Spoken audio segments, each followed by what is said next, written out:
प्रदेश अध्यक्ष महिला मोर्चा बहन डॉक्टर अर्चना गौतम जी से मैं खुलूस गुजारिश करता हूँ कि वो आए और क्योंकि पैसे से डॉक्टर भी हैं और समाज सेवा का काम भी कर रही हैं।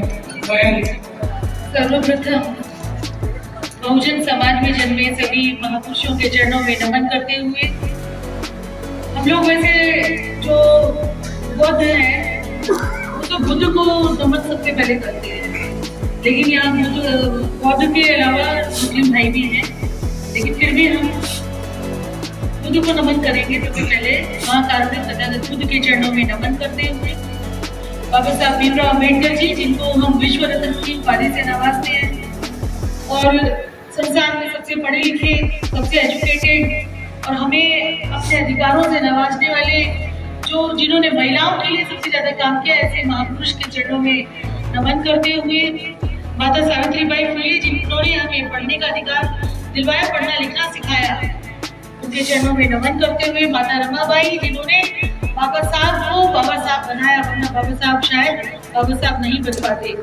ऐसी महान महिला के चरणों में नमन करते हुए बाबा साहब की माता भीमाबाई के चरणों में नमन करते हुए और जो भी महापुरुष हैं सभी के चरणों में नमन करते हुए मंच पर आसीन भाई सुनील चित्तौड़ जी, हमारे भाई पीताम्बर प्रजापति जी, छोटी बहन नेहा और कौशल्य नाम है ना, शकुंतला, जिला अध्यक्ष शकुंतला जी, प्रदीप कुमार गौतम जी, राजू अंसारी जी, अशफाक अहमद जी, सभी को मैं क्रांतिकारी जय भीम बोलती हूँ। और आप लोगों का यहाँ स्वागत, जो सामने बैठे हैं हमारे भाई, मेरी बहनें, सभी का इस प्रोग्राम में मैं स्वागत अभिनंदन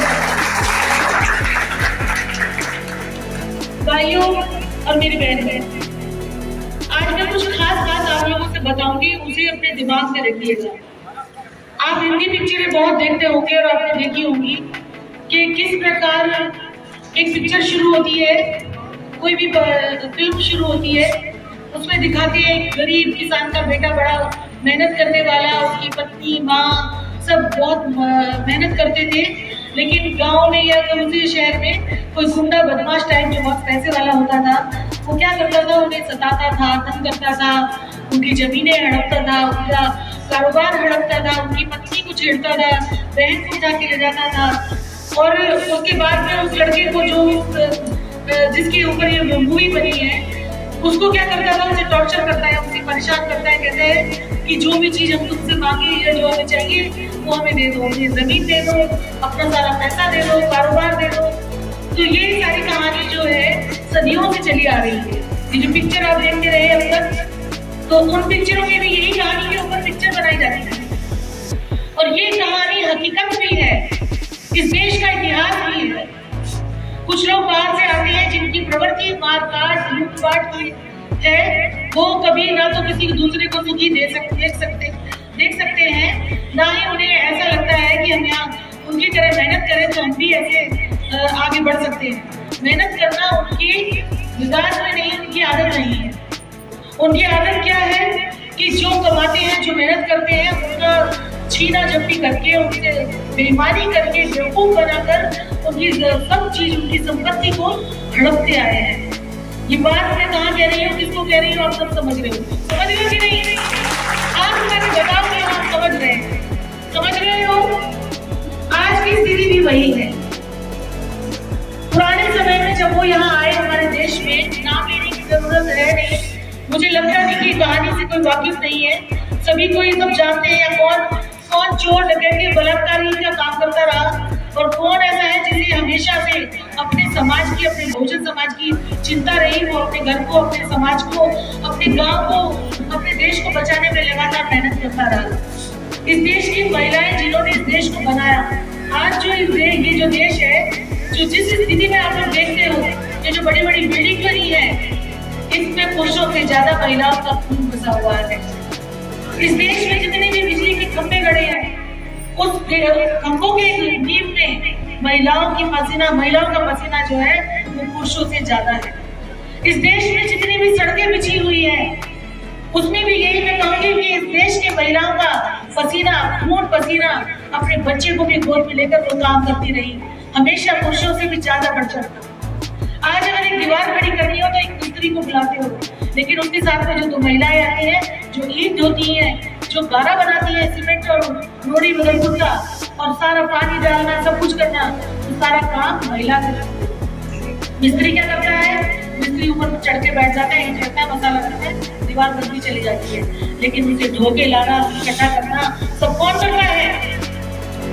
इसलिए मैं कहती हूँ कि इस देश की इमारत में, हर इमारत में एक महिला का खून और पसीना जब्त है, उसकी जड़ों में है।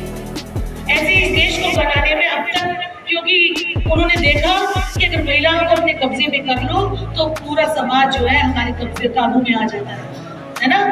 तो महिलाओं के ऊपर ये सारे व्रत त्योहार बनाती है। भूखी कौन बनती है? आदमियों की शादियों होने के बाद में, और आदमियों की जो उम्र लंबी रखने की कामना कौन करती है? औरतें करती है। भाइयों की ज्यादा उम्र बढ़ी रहे, इसकी कामना कौन करती है? बहन करती है। बेटों की जो लंबी उम्र बढ़े, वो अच्छा पढ़े लिखे और उसकी सेहत अच्छी हो, या लड़का हमें प्राप्त हो, ऐसी कामनाएं कौन करती है? एक माँ करती है। एक पत्नी भूखी बनती है, बहन कामना करती है, माँ उसके इंतजार में बैठी रहती है कि मेरा बेटा बाहर गया है, जाने कब वो लौट के आएगा, है ना? तो इस देश में महिलाओं का कहीं पर भी कोई कम योगदान नहीं है। तो उन महिलाओं को जिन्होंने इतनी मेहनत करी, उन महिलाओं के ऊपर सबसे ज्यादा अत्याचार किए गए। आज भी अगर आपका मनोबल डाउन करना हो तो कहीं ना कहीं रोज, आज मैं यहाँ बोल रही हूँ, किसी बहन का कहीं बलात्कार हो रहा होगा, उसकी चिंता कौन कर रहा है? उसकी बताओ कौन कर रहा है? क्या मायावती को किसी बहन की चिंता है, या किसी दूसरे नेता को चिंता है? कांग्रेस के या बीजेपी के किसी नेता को चिंता है क्या? बताओ। एक चंद्रशेखर आजाद है जो बहन के घर उसके दरबार में। तो भाइयों, मैं आपसे ये बात कहना चाहती हूँ कि बहनें जो है बड़ी मुश्किल से घरों से बाहर निकलती हैं। सबसे पहली लड़ाई उसे अपने परिवार में लड़नी पड़ती है। उसके पिता कहेंगे कि कहाँ जा रही है, बहन कहेगी, भाई कहेगा कहाँ जा रही है बहन, है ना? माँ कहेगी तुम क्यों जा रही हो? अरे उस बहन को जो है बाहर निकलती है तो उसका मनोबल डाउन मत करना कभी भी। वो अगर ये सोचती है कि मेरा भी अगर कुछ योगदान हो इस देश को अच्छा बनाने में, तो उसे आगे बढ़ाने की पूरी कोशिश करना। उसका अगर वो उंगली पकड़ाए तो उसकी कलाई पकड़कर उसे अपने साथ ले चलना। चलो चंद्रशेखर भाई का कार्यक्रम लगाया, चलो मैं भी तुम्हारे साथ चल रहा हूँ, उसे साथ लेके आना। मैं बहुत लंबा चौड़ा भाषण नहीं दूंगी, क्योंकि मैं ज्यादातर महिलाओं की हिमायत करती हूँ। मैं चाहती हूँ कि महिलाएं ज्यादा से ज्यादा आए। अब हम लोग इतनी दूर से आए हैं, हमें बड़ा दुख होता है कि लोग बहुत कम आते हैं, बहुत कम इकट्ठा होते हैं। अभी ना तो सर्दी पड़ रही है ना गर्मी पड़ रही है, लेकिन मौसम बहुत सुहाना है। और ऐसे मौसम में अगर आप लोग ज्यादा काम करो, मुझे पता है जितने यहाँ लोग बैठे हैं उनके दिल में कहीं ना कहीं ये जज्बा है कि हाँ, इस देश में हमारी सरकार बने, हमें आजादी मिले, हमें अधिकार मिले। ये वो लोग हैं जो ये वो लोग हैं जो चाहते हैं कि हाँ, हमारा देश सचमुच में तरक्की करे।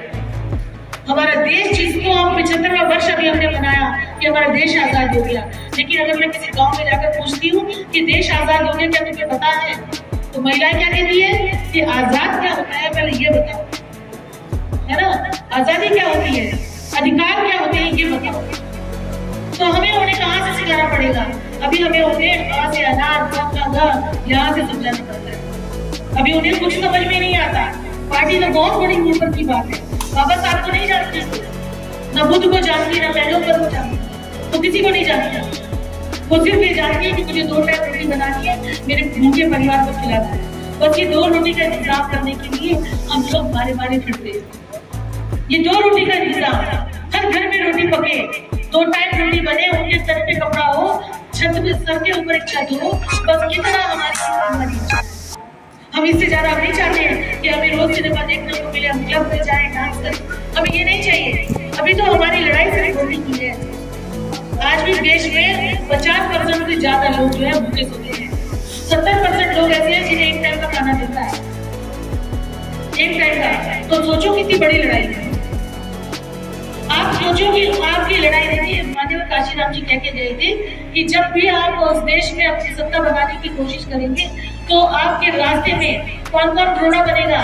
मनी, माफिया और माइंड। ये तीन तरीके से आपका रास्ता रोका जाएगा। माफिया क्या करता है? माफिया के पास ढेरों पैसा है, आपको पीटने का इंतजाम, आपके अधिकारों को छीनने के लिए, आपके रास्ते को रोकने के लिए वो आपके रास्ते में खड़ा करेगा। उसके पास में जो सारे हथियार हैं, हमारे पास क्या है? हमारे पास तो सिर्फ भगवान, एक ही हथियार है, वो है भगवान। कुछ हो जाए भगवान मुझे बचा ले, कुछ भी हो जाए भगवान मेरे बेटे की रक्षा करता। अरे भगवान को तो तुमने ही बनाया है, उस मूर्ति को तुमने बनाया है, उससे क्यों मांग रहे हो? वो कुछ नहीं दे सकते। धर्म के पीछे दौड़ोगे तो धर्म के पीछे ही रहोगे, और धर्म आपको उल्लू बनाने के सिवा कोई काम नहीं करता। धर्म के द्वारा ही हमें उल्लू बनाया गया हमेशा। आजकल बहुत अच्छी अच्छी वीडियो चल रही है जिसमें पकड़ को तोड़ने की बातें बताई गई है। देखिए, धर्म को आगे करके ही ये लोग आगे बढ़ते गए, और धर्म के कारण ही हम पिछड़ते गए। धर्म की वजह से हम पिछड़े हुए हैं। आज कितनी महिलाएं हैं जो मेरी तरह दिख रही हैं, सफेद कपड़े पहन के, सारा जेवर, सारा श्रृंगार फेंक कर समाज का काम करने निकले। कितनी महिलाएं हैं बताइए। आज ये समय आ चुका, बाबा साहब को देश को आजाद कराए हुए 75 वर्ष हो गए और 66 साल हो गए उन्होंने धर्म परिवर्तन कराया, लेकिन आज भी महिलाएं सर से घूंघट नहीं उतार सकी, नजरें ऊंची करके बात नहीं कर सकी। ये तो छोड़ो, अपनी पसंद की सब्जी नहीं बना सकी आज तक। जब सब्जी बनाने का समय होता है सुबह शाम तो कहती है अपने पति से पूछती थी क्या बताओ। कमाने जाती है जो औरत जो 50,000 रुपये महीना कमाती है, आज वो भी उतनी ही गरीब है मानसिकता से जितनी अनपढ़ महिला गांव की। आज वो भी उतनी ही पिछड़ी हुई है।